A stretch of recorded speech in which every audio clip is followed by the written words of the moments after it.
Bueno, me llamo Javier y bueno, mi historia trata de mi familia, que me están ayudando mucho. Están muy dolidos por haber caído preso, pero es normal. ¿A qué familia no le duele que alguien de su familia caiga preso?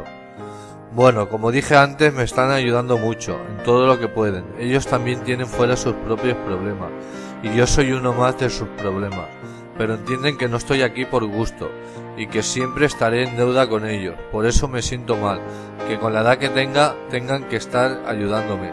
Pero en cuanto salga de aquí y tenga mi libertad, les pienso devolver hasta el último favor que han hecho por mí. Por eso les estoy tan agradecido, por ellos daría la vida. Espero que me dure mucho tiempo para poder disfrutar de ellos.